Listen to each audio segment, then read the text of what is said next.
In this video, we're going to be looking at research methods, and we're going to be looking at a really, really important concept in research methods, which is looking at different types of variables. So you can find these notes in your O7 section, your research methods section, aims and variables. Aims we'll come back to at a later date. So this is what the specification says, and this is what we're going to be looking at in today's video. So we're going to be looking at variables, how we manipulate particular variables, and also how we control for variables. We're going to be looking at the different types of variables. These ones you'll already be familiar with, IVs and DVs. We're also going to look at extraneous and confounding variables. These are variables that we don't want in our research. These are the ones that we would like to control for.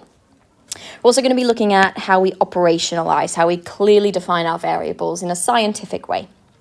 We'll be looking at various ways to control for extraneous and confounding variables. So we're going to touch on some of these terms now. These are ones that we're actually going to come back to again later on when we look at experimental designs, but we'll touch on them now just so you're really familiar with them. And then we'll have a look at two specific examples of extraneous or potentially confounding variables, demand characteristics and investigator effects. Now we've kind of been dotting these about throughout the specification so far, so you will have heard us talk about demand characteristics before, but we'll just look to formalize your understanding now.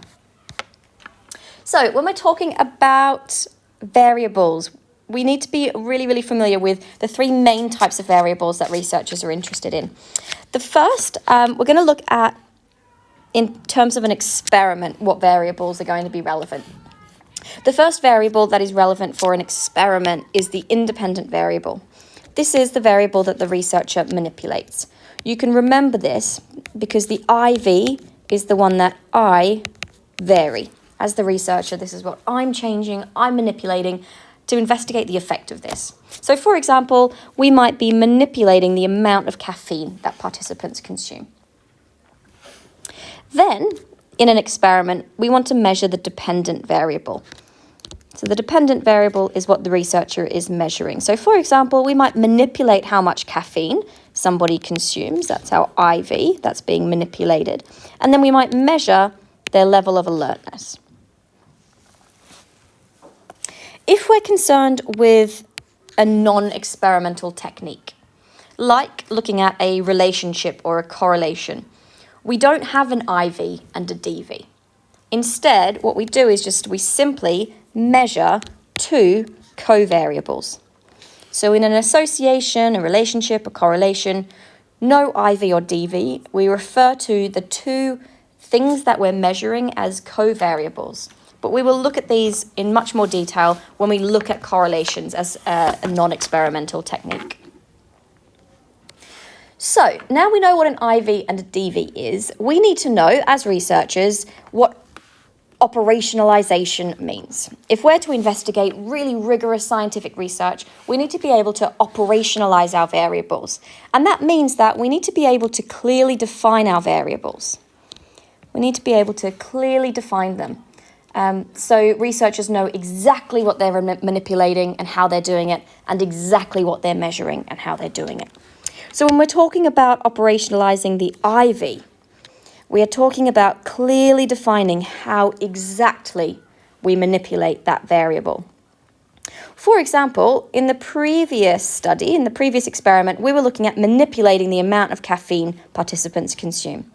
So in order to clearly define caffeine, we're going to need to look at precisely the amount of caffeine, and we're going to need to consider how that's going to differ depending on the conditions. So in any experiment, we typically have an experimental condition. They are exposed to the IV. In this case, they're consuming caffeine. And then we have the control condition, which are not exposed to the IV. And we will compare their responses when we measure the DV. So when we operationalize the IV, we need to consider what we call the levels of the IV, or the conditions, the experimental and the control condition. So in order to accurately operationalize, we need to have an awareness of exactly how those conditions are going to differ. Our experimental condition in this case will receive 5 milligrams of caffeine, and our control condition 0 milligrams of caffeine.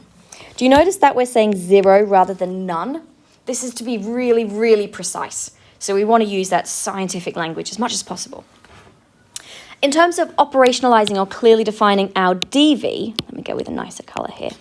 This is where we clearly define how exactly we're going to measure the dependent variable. In psychology, we often have a problem that some of the concepts that we want to measure are quite vague, quite abstract, quite difficult to define. So take something like alertness. Well, there are lots and lots of different ways that we could measure alertness. So it's our job as researchers, before we conduct a study, to make sure that we define it in a really precise, clear way. This is going to be important so that if people want to come and repeat or replicate our study in the future, they are able to do so in the exact same way that we conducted the original research. So in this case, we might take this kind of vague concept of alertness and we might operationalize that as the reaction time, even better if we can say the reaction time in seconds, to hazards on a computer simulation test. There we go. That will be easily replicable in the future. We know exactly how alertness has been measured. If we want to operationalize something vague like intelligence, then it might be the score on the Alfred Binet IQ test. Happiness is also quite vague. There are lots of ways we might think about and measure happiness. So it could be score out of 7 on the Henry mood scale, for example. So I hope you can see that when we mean operationalize, we mean to clearly define, to make it as scientific and replicable as possible. And that means we need to be really, really precise. So some other examples for us now. If we want to operationalize aggression, let's say, for example, that aggression is our DV, this is what we're measuring.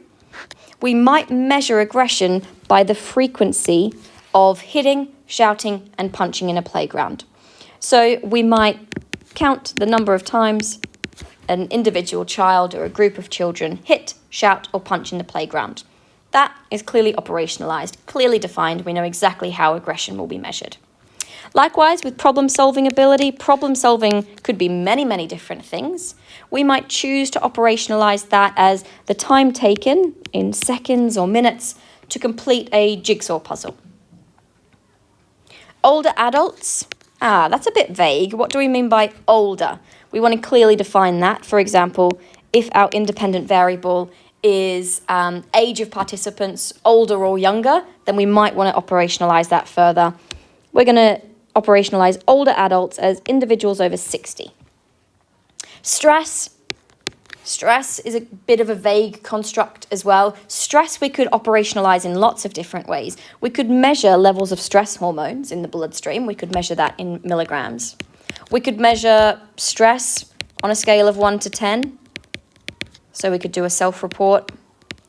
We could do lots of different things, but us as researchers, it's our job to clearly operationalize it so that the readers of our study and future researchers who want to replicate it can manipulate and measure the exact same variables that we have. So at this point, what I would like you to do is to pause the video. You're going to come back to it in a few moments, but there's a page in your OneNote where I'd like you to have a go at operationalizing some IVs and DVs to come up with some really, really clearly defined ways of manipulating and measuring those variables. But for now, we're going to move on to extraneous variables. We can sometimes refer to these as EVs. Extraneous variables are variables other than the IV that may have an effect on the DV if not controlled. The purpose of any experiment is to be able to make causal claims. By that, I mean we want to be able to say for certain that the IV has caused a change in the DV. Extraneous variables are little nuisance variables that may make it difficult for us to be certain that the IV alone has caused a change in the DV. They might affect our study in unwanted ways, which mean that actually we're no longer so sure that it was the IV alone that affected the DV. So they're a nuisance. We don't want them. As much as possible, we want to think about potential extraneous variables before the study begins so that we can control for them as much as possible. Control for we want to minimize, ideally eliminate, but sometimes that's not possible. So the language that we use here is control.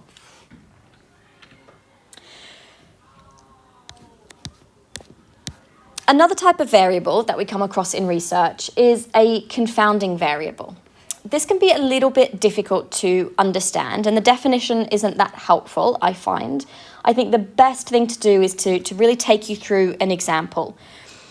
So, let's say, for example, that this researcher here, Mr. A, wanted to investigate whether participants make more verbal errors. So our DV operationalized here is the number of verbal errors. He wants to know whether individuals make more verbal errors when reading to a small audience or a large audience. So our IV is audience small. In this case, we have 1, 2, 3, 4, 5, 6. 6 members. Or 17 members. Here we have clearly operationalized audience size as small or large, 6 or 17. Now, if we were to make a prediction, we might say that we expect people to make more errors when presenting to the large audience. Maybe they're really nervous, there are more people that might be judgmental, it feels a little bit more serious the bigger it is. So we might be able to justify that assumption, that prediction. So let's just say that Mr. A conducted this study and he did find that actually people made more errors. Ooh. They made more errors when talking to the larger audience, and they made fewer errors when talking to the smaller audience. So he concluded that a larger audience size leads to more verbal errors. However, Mr. A is not a particularly good researcher, and he has accidentally introduced a confounding variable into his study. In this case, he had the participants who were reading to the smaller audience read The Cat in the Hat, and he had the participants who were reading to the larger audience a third-year, university-level, undergraduate nuclear and particle physics textbook. Uh-oh. Unfortunately, what has happened here is that despite trying to make a causal claim that audience size affects number of verbal errors, what he has done is accidentally introduce a second unintended independent variable. Now, rather than the only difference between these two conditions being the size, there is another independent variable. There is another difference between these two conditions, which is the difficulty of the textbook. So it's now impossible for this researcher, Mr. A, to determine whether it was the audience size that contributed to the increase in number of verbal errors, or whether it was the more difficult textbook that contributed to the number of verbal errors. At this point, it is impossible to make any causal claims. It is impossible to draw any conclusions because we just don't know whether it was the IV or the confounding variable that has contributed to any change in the DV. The findings now are absolutely rubbish. We can't make any conclusions. Our research may as well go in the bin. So with that example, let's just go back to our definition now of a confounding variable. A confounding variable is any variable other than the IV. It causes a change in the DV, and it varies systematically with the IV. In other words, it's becoming a second unintended IV. So before, our IV was group size, and we were measuring verbal errors. And now we have introduced a second unintended IV, the difficulty of the text, which has also caused a change in the DV, and it varies systematically with the IV. In other words, before we had a small condition, a small audience size and a large audience size, and we have also, at the same time, introduced an easy textbook, an easy book, and a hard book. So we have a new variable that is systematically varying with the IV. And it now makes it impossible to determine whether it was the audience size or the difficulty of the text that is causing the change in the DV. So we therefore cannot determine whether the change in the DV is due to the IV or this confounding variable. So the results are meaningless now. We cannot draw any causal claims, and that's the entire purpose of experimental research, is to say that the IV has caused a change in the DV, and now it's impossible to know. Let me take you through another example of a confounding variable, just because I think the examples are the easiest way to get your head around this. So Mr. Jones, headmaster, he's interested in seeing which member of the maths department is the most effective teacher and therefore most deserving of a big bump in pay. He takes the end of year exam results.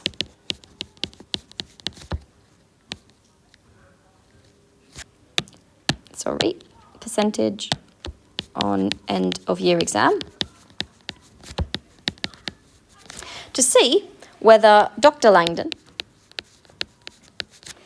or Mrs. Parker is the more effective teacher. He finds that Dr. Langdon produced the highest test scores, and Mrs. Parker, her students didn't do so well. So he offers the pay rise, cha-ching, to Dr. Langdon. However, there is a confounding variable in this study. There is a second unintended IV. There is another difference between this condition and this condition, which has got nothing to do with the success of their teaching. And that is, in this case, the participants who are in each condition. In this case, Mrs. Parker is the teacher of bottom set maths, and Dr. Langdon is the teacher of top set maths. So even though we saw Dr. Langdon get higher results and Mrs. Parker get lower results, we cannot determine that it's because of the quality of their teaching. There is a second unintended IV here, and that's the abilities of the students. Now it's impossible to know who is the most effective teacher because we have a confounding variable affecting our ability to make that causal claim. So confounding variables, any variable other than the IV, which causes a change in the DV and systematically varies with the IV. We're introducing a second unintended IV that makes it impossible now for us to be able to claim any causal relationship between our IV and our DV. So if we find a confounding variable in our research, we must make every single step possible to eliminate it. And if we can't eliminate it, then we need to go back to the drawing board and rethink the design of our study, because confounding variables prevent us from being able to make any causal claims. So, types of extraneous variables. There are lots of different possible extraneous variables that researchers may encounter in the course of designing and conducting their research.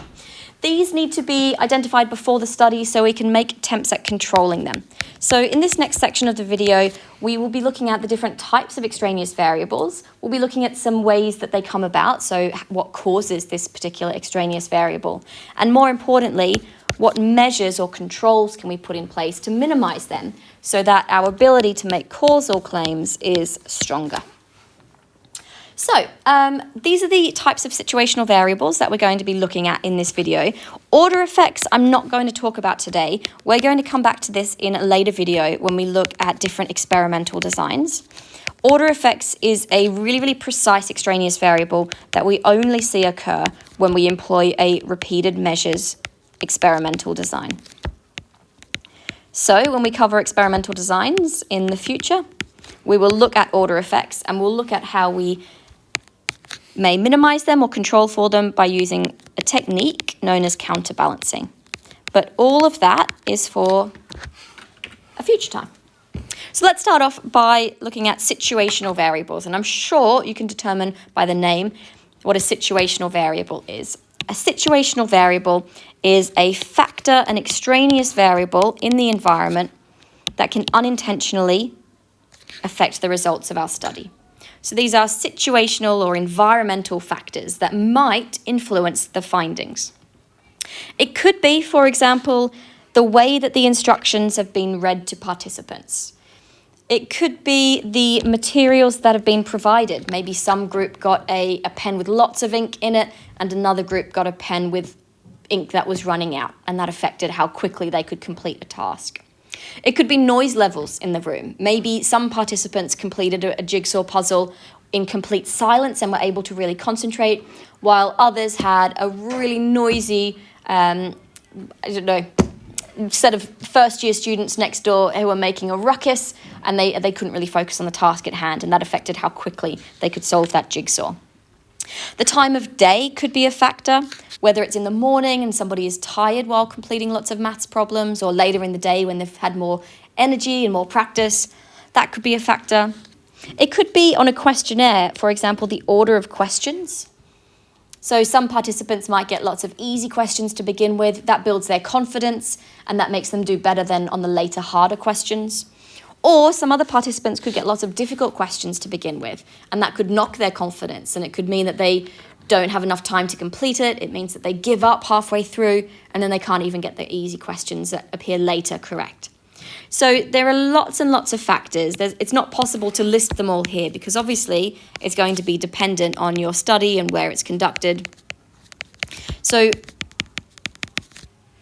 what you really need to become an expert in is being able to read the study, understand where it's taking place, what the instructions are, what materials have been provided, when it's being conducted, being able to make judgments on the situational variables that may be impacting this particular study. It's always about a particular study. Very, very rarely do we ever see any questions asking you to define a situational variable. It's all about being able to understand what situational variables may be present in this particular study. So, how do we control for situational variables? There are two specific techniques that we can use to control for situational variables. These are standardized instructions and procedures. So, what do we mean by standardization? Standardization means using exactly the same formalized procedures and instructions for all participants in a research study. This means it's the same environment taking place in the exact same environment, the same lab or the same classroom. It means that all participants are receiving the exact same information about the task, about what will be required of them. It means that for all participants, they are having the exact same experience of the research. From one participant to the next, absolutely everything about the way that the study has been conducted is the same for every single person that takes part. So we need to ensure as researchers that all participants experience the research project process in the exact same way. So for example, it could be making sure that all participants are completing a jigsaw puzzle at 9 a.m. It could be ensuring that it's completed in a highly controlled lab environment to eliminate noises and the amount of light, for example, that could affect the study. So we control for situational variables by standardizing our instructions and procedures. The next type of extraneous variable is a participant variable. We're dealing in psychology with people, and people are just different from one another. And sometimes these individual differences could impact the way that they respond or behave in a study. So, for example, individuals differ on their IQ. Perhaps we want to test, for example, we want to test the quality of teaching. That's our IV. And we want to test exam scores. That's our DV. We operationalize this by having two teachers, Mrs. A and Mr. B. And then we see the percentage that participants get on the exam. Unfortunately, the people that Mrs. A is teaching are different to the people that Mr. B is teaching. And they might differ on something fundamental like their IQ. They might differ on something fundamental like their age.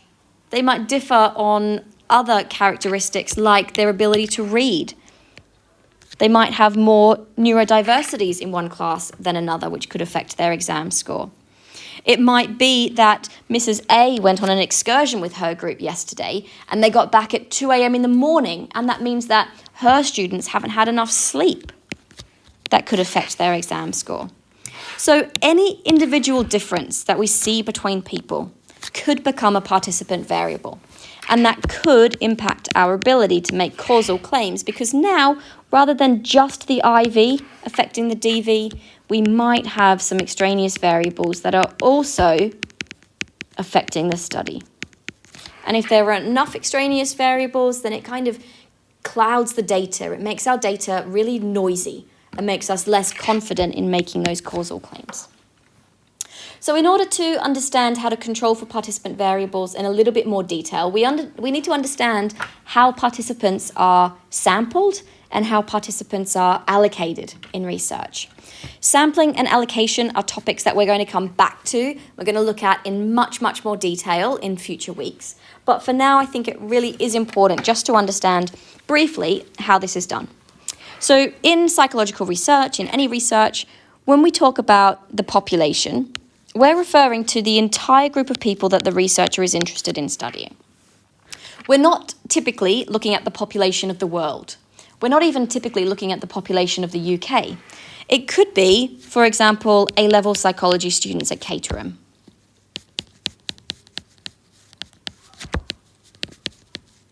It could be males in Surrey over 50. It could be individuals who have been diagnosed with a metabolic disorder from the Caterham area. That could be our population of research interest. From that, we then draw our sample.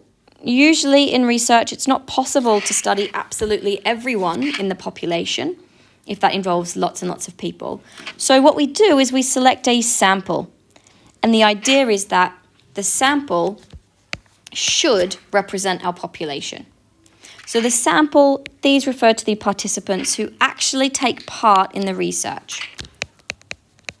We might have 500 people in our population, and we might select 50 to take part in our research. The 50 people become our sample. So sampling is the way in which we obtain participants to take part in the research.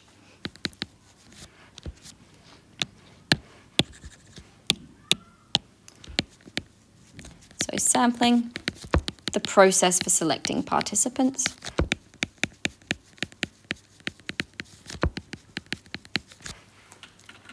Once we have our sample, once we have our participants who we've selected from the population who are willing to take part, we then, in an experiment, need to allocate participants.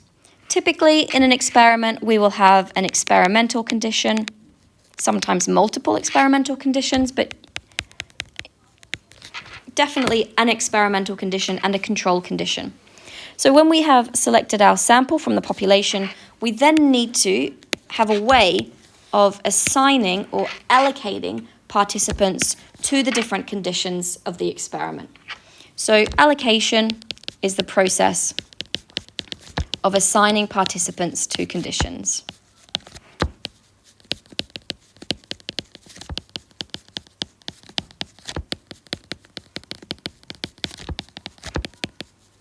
So I want to be really, really clear about that, because students do quite often get confused between sampling and allocation. Sampling is the process of selecting participants from the population to take part in our research. They become our sample. From our sample, we then need to allocate participants to the different conditions of the experiment. So sampling happens first when we select participants to take part in our research. We draw them from our population, and then our sample is allocated to the conditions in our study. So now that we know a little bit about how we select and assign our participants, now we can have a think about how we can utilize these techniques to minimize participant variables. How can we make sure that the individual characteristics of the participants don't affect our study, don't affect our ability to make causal claims? So how can we control for participant variables? Well, the first thing that we can do is random sampling. Random sampling is making sure that everybody in our population has an equal chance of being selected to take part in our research. We'll look at sampling techniques more later on, but it could just be a matter of getting the names or allocating numbers to every single person in the population, putting them in a hat, and then drawing out however many names we need for the participants in the study. So putting 500 names in a hat and then drawing out 50 names, and they're the people that we sample. So everybody in the population has had an equal chance of being selected to participate. This can help reduce participant variables. It makes it fairer. It means that we're not just selecting the 50 people who signed up or the first 50 people that we saw. Every single person in the population has an equal chance. And this means that there's a greater chance that our sample is going to be representative.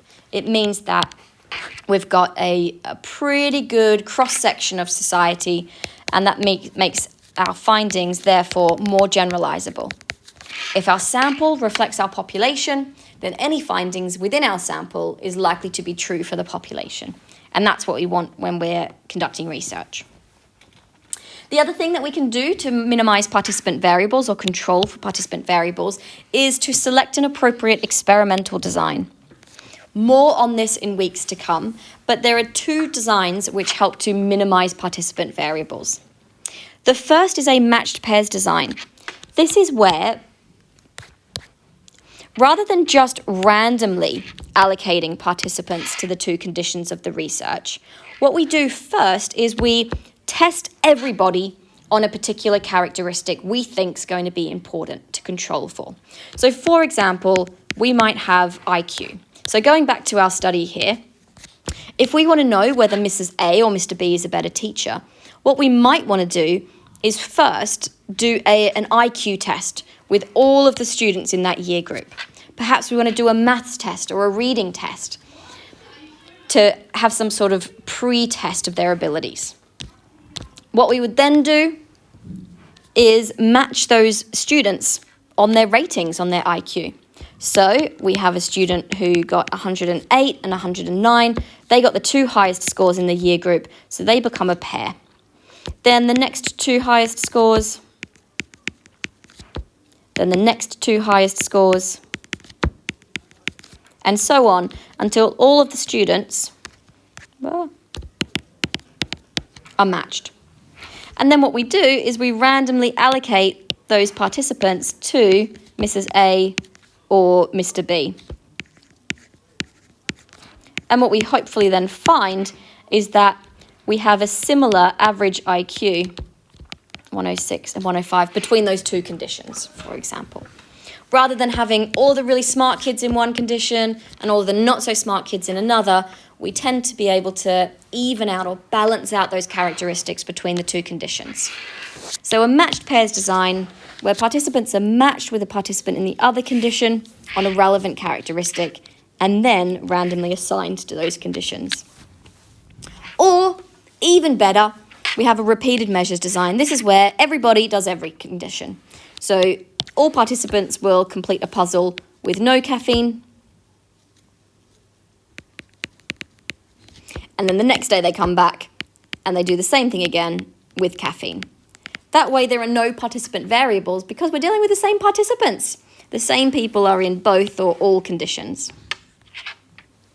And finally, what we can do is just to make sure that when we are allocating participants to conditions, we use some sort of random allocation technique. So random allocation, we might do heads or tails, and we might genuinely just randomly assign them to one condition or the other. Okay, have a look at this questionnaire. I would like you to answer it. I want you to be honest, but I will be collecting your responses. You'll notice that you need to put your name at the top. And by the way, I've got a meeting with the headmaster tomorrow to renegotiate my pay. I hope that having a look at these questions raises a few alarm bells for you. I hope that you can see that actually, by the nature of these questions, by the instructions that I gave you, it is quite clear what the aim of this study is about. Clearly, I am aiming to get wonderful feedback from you so that I can renegotiate my pay. What we're talking about here is an example of a demand characteristic. Demand characteristics are cues from the research or the researcher or the questionnaire, cues that indicate to participants the real aim of the study. All of a sudden, we work out, this is what's being investigated. There are some cues or clues that give it away. And this could lead to participants changing their behavior. Sometimes intentionally, sometimes not. Just having the knowledge or the awareness or the perception of what the study is about could be enough to create an unnatural change in behavior. And it could be so unnatural that all of a sudden now we don't know whether behavior is authentic or not. So for example, sometimes just carrying out a study in a lab versus in a real life environment can make people nervous. It could make them anxious and they could act unnaturally. And that means that any behavior we observe isn't really reflective of real life behavior. And that could influence our ability to make any causal claims. Some examples of demand characteristics. Typically we see people just acting unnaturally out of nervousness. As soon as they know they're taking part in a study, they might just get a little bit anxious and not act themselves. We also know that there might be social desirability bias. So this is where participants act in a way that makes them look better. If we know that we're being studied on our politeness, our manners, our respect, then we might make sure that we say more please and thank yous than normal. So we're acting in a socially desirable way. Just knowing that you're being assessed on something means that you just put more effort, more focus on the task. You want to do better because you know that they're going to take a score at the end. And I'm sure you've seen this in your own lessons when a teacher is being observed, that their behavior changes slightly. It's not necessarily intentional, but it's just the fact that, okay, we now know that the aim is to provide feedback on our teaching. And so being able to sort of know that aim, that cue, that clue, makes us then change our behavior. So where might demand characteristics arise from? It could be because at the beginning of a study, we have to, as participants, give our informed consent. And quite often, that means that we're told the aim of the study. So knowing the aim of the study, now we know what's being investigated, now we might change our behavior, either to suit the aim of the study if we want to please the experimenter, or maybe we change our behavior to sabotage the experiment. That's called the screw you effect, which we see sometimes in psychology. We might also hear rumors about the study. Oh my goodness, I heard that psychology students are doing this next lesson. And just hearing that could influence your behavior. It could be the setting or the task. So for example, like I said earlier, quite often we do lab experiments. So that's happening in a really controlled, very professional environment. And that can influence people's behavior. It could also be due to the explicit or the implicit communication. So any communication between the participant and the experimenter, whether that's verbal or non-verbal, could influence people's perception of the research. So demand characteristics can come about in lots and lots of different ways. So it's important for us to think about it before we conduct the study and try and find ways to minimize it. So how do we control for demand characteristics? Well, we might want to employ a single blind procedure. A single blind procedure means that participants are unaware which condition they've been allocated to. They don't know whether they're receiving caffeine or not, because sometimes in the case of a drug trial, those in the control group have been given a placebo. They've been given some sort of sugar pill, which looks exactly the same as the experimental drug. So they don't know what they've received. So therefore, even if behavior does change, it's likely to change in the same way in the group that received the placebo or the group that received the experimental drug. So a single blind procedure, participants don't know which condition they've been assigned to. Maybe they don't even know that the other condition even exists.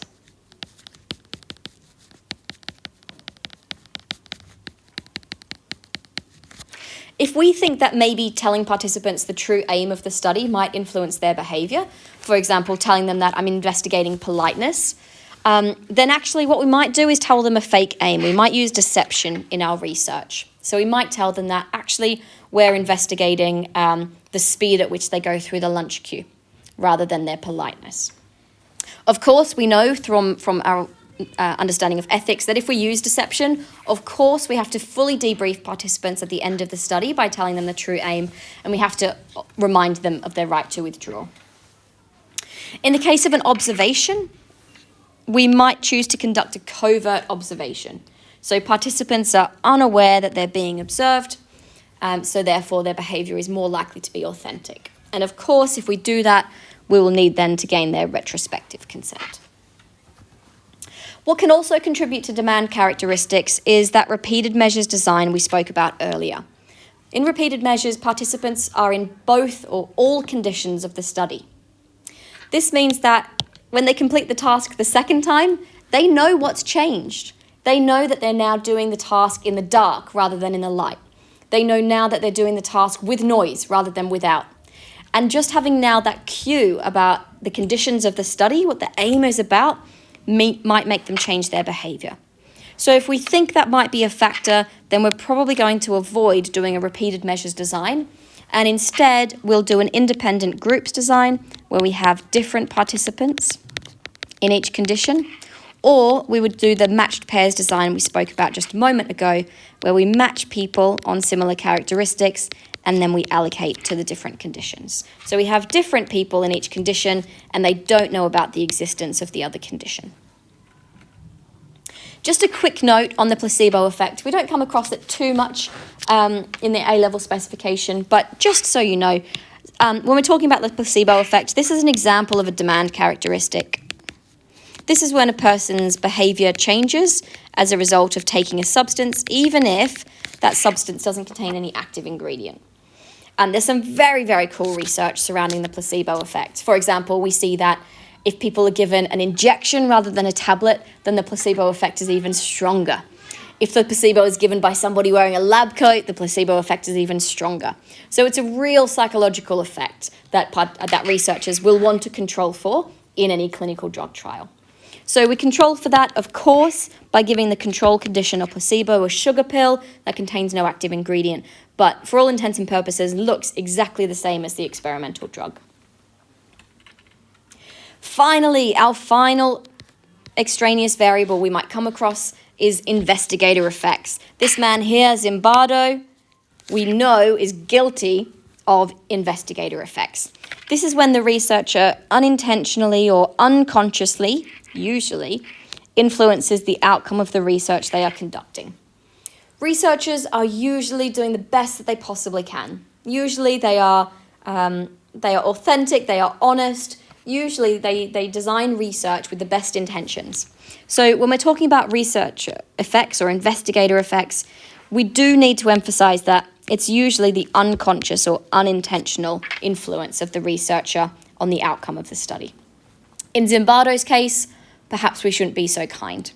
But nevertheless, in most research, investigator effects comes about in lots and lots of different ways, usually unintentionally. Some big ones, non-verbal communication. So the researcher could communicate how they feel or what they're thinking without even realizing that they've done so. For example, a participant might give a response and the researcher might respond with a raised eyebrow or a long pause. And that could make the participant feel like they've said or done something which has surprised or shocked the researcher. And then they might change their response as a result of this. So just that non-verbal communication can be really, really powerful. An extra smile here or an extra long pause there might have a big effect. The physical characteristics of the researcher might also be a factor that we want to control for. The gender, for example, or the appearance of the researcher can influence the behavioural response of participants. So, as much as possible, we want to eliminate race, gender, ethnicity as a factor that could influence participants' results. So as much as possible, we want to keep this consistent, and as much as possible, for example, we might want to give a description of the research via a piece of paper rather than having the researcher actually explain it for themselves. So as much as possible, we want to ensure that the physical characteristics of the researcher doesn't influence the situation. And what we also see is perhaps bias in the design of the experiment or bias in the interpretation of the data. So a researcher can affect the results that are reported by interpreting the data in a really biased way.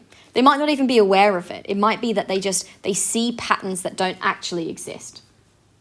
They might interpret it in a different way to somebody else because they feel like their view, their theory is the correct one. And this could occur either through the way that the data is collected, it could be the way that the data is then analysed, and then it's unclear whether the dependent variable is due to differences in the IV or due to this investigator effect.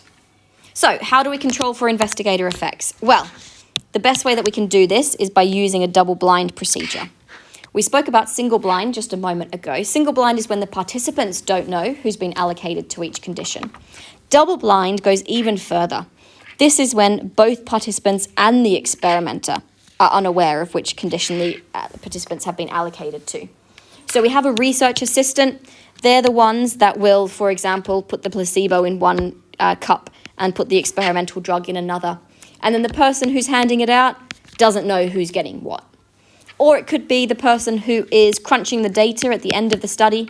They don't know which participants were in each condition. They're just calculating the average for each condition, and they don't really know what that corresponds to. So having a research assistant can be really, really useful to create some critical distance between the researcher and the participants that they're studying. Another way we can do this is through randomization. So rather than the researcher themselves deciding the order of the word list or the order of the questions that are going to be asked to participants, we can just, as much as possible, introduce random chance. And that way, the researcher isn't introducing any unintended bias in the research. The participants are selected randomly. The participants are allocated randomly. The questions are ordered randomly. And all of that just helps to eliminate bias. So there are lots and lots of different types of extraneous variables, and there are lots of different methods to control for them.